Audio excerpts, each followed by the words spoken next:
Good day. Welcome to Ani and Danny Chocolate. Ngayon, ituturo ko po sa inyo kung paano mag-retoke ng chocolate. Okay, just watch this. Ayos ko lang po ang camera. Ayan.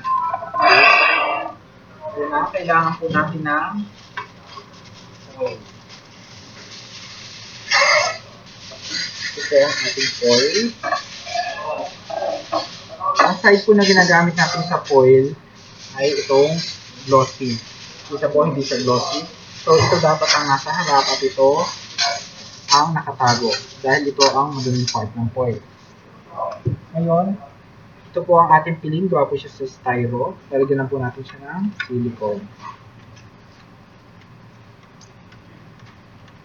Kailangan mabilis po tayo magaling silicone dahil silicone po kapag lumamig, hindi na siya madikit.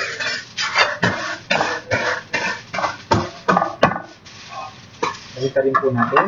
Ito po natin, meron tayong excess dun sa foil. Pupuputin lang po natin siya.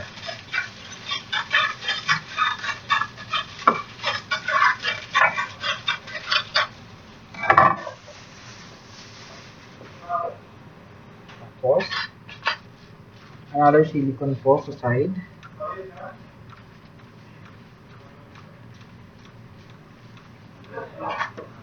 Ngayon, i-fold po natin siya para maitago. Meron na po tayong pilin. Ngayon, pag-apply naman po ng double paste. I-fold po natin itong double paste, kunin natin siya para mabilis siyang kuhanin mamaya. Dire-diretso lang. Here, isa po tayo sa baba, paliko. Iba-iba po ang klase ng paglalagay ng double paste. Meron pong paikot. Pagka bilog yung piling, syempre. Meron naman din po na haba-haba lang siya. Para naman po sa mga rectangular at mga square po na piling. Ang piling po, yun po yung kinap na styro.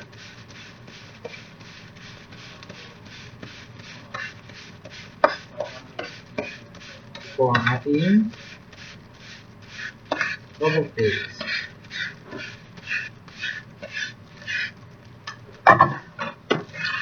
Bigyan lang po natin para po kumapit yung double paste. Ito na po siya. Ngayon, tatanggalin lang po natin siya. Dire-diretso na po siya tatanggal.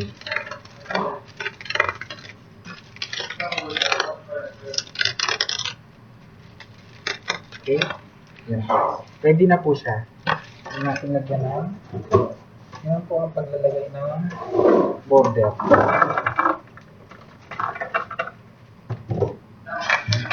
Ito po ay ang cube caramel. Caramel syrup covered with Belgian chocolate. Lagyan po natin ng border. Border. Border. Border. Border. Border. Border. Border. Hanggang po ma-reach natin yung kabilang dulo niya. Ito pong border ang mag-hold po sa chocolate para hindi siya malaglag mamaya. Para siyang bakod.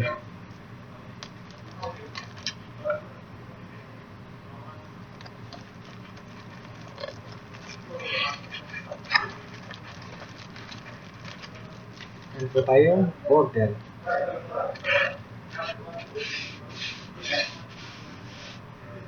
Ngayon, apply na po natin yung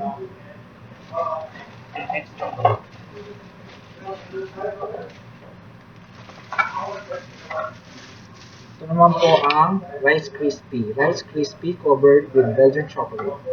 Ngayon, para po mag-highlight yung arrangement natin, papakita po natin yung signature ng chocolate. Okay?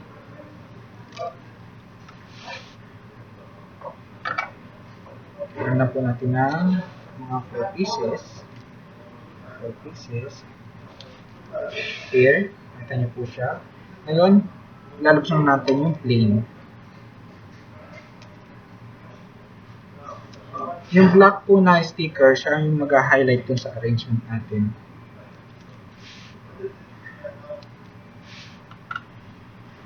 Ngayon, para ma-estimate nyo kung kailan kayo mag-start ulit ng paglalagay ng decorated, tingnan nyo po siya. Yung diameter po niya, dun po kayo mag-start ulit.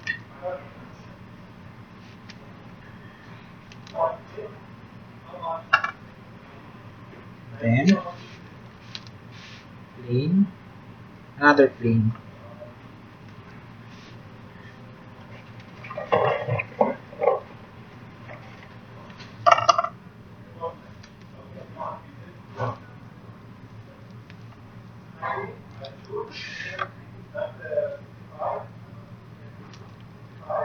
Tingnan nyo po siya, ito na po siya. Meron po tayong 4 pieces dito, 4 pieces dito. Na-break po niya yung plain na kulay ng silver. Ngayon, i-apply naman po natin ang next step. Ito naman po ang Rocher Almond. Almond nuts covered with Belgian chocolates. Apply po natin siya pangalawang linya.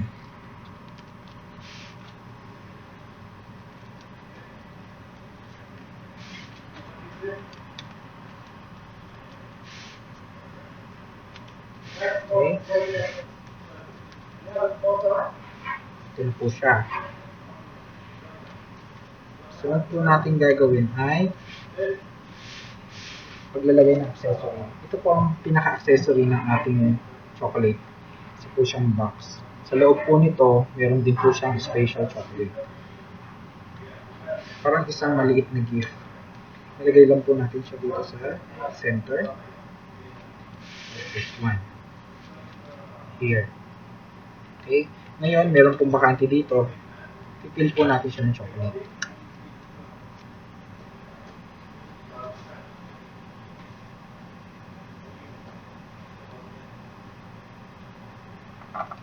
Ito po ang Midgetin Sesame. Sesame seed covered with real Belgian chocolate. Lagay lang po natin siya dito sa gitna. Sa gilid ng box. Para ma-cover siya, magmumukha na po siyang puno. Okay, that's it. Ito na po. Ngayon, kukuwera na po natin siya ng plastic.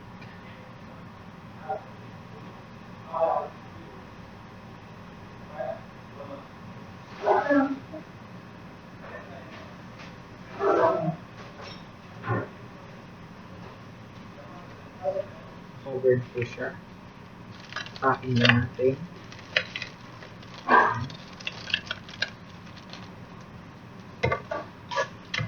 Tape. Tape here.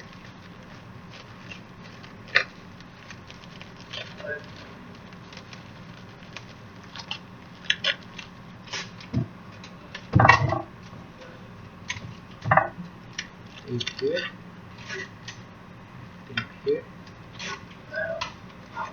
Make it sure po na yung ating chocolate ay walang lukot sa balot. Walang lukot ang balot ng ating arrangement. Para maganda po sa tingnan. Ngayon, pag-apply na, maglalagay naman po tayo ng ribbon.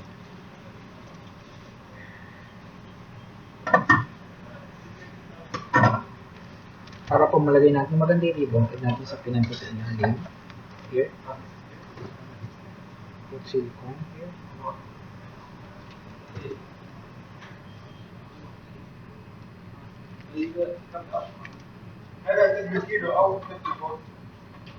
Silicone here.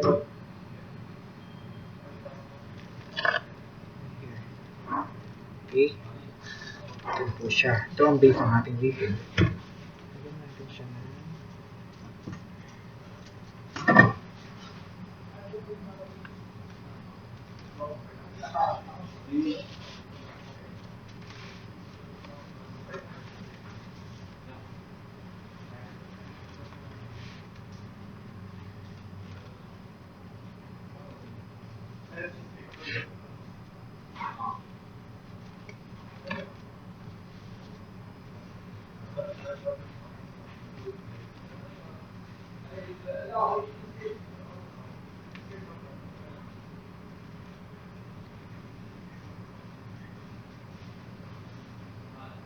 Para po makuha natin yung ganda ng ribbon, ang technique po dyan, ayusin po natin yung pleats. Yung pleats po, yun yung lukot sa gitna ng buhol nila. Kapag maayos ang pleats, magiging balloon ang ribbon. Kakat lang po natin siya slanted. Actually, marami pong klase ng pagkat ng buntot ng ribbon. Meron pong dovetail at slanted. Ito natin siya. Then, here. It's done. Ngayon, ito po yung ating plato. Lagyan po natin yung silicone dito. Here. Tuldok lang po para hindi po tayo makaksaya sa silicone. And then, center lang po natin siya. And that's it. Meron na po tayong isang arrangement.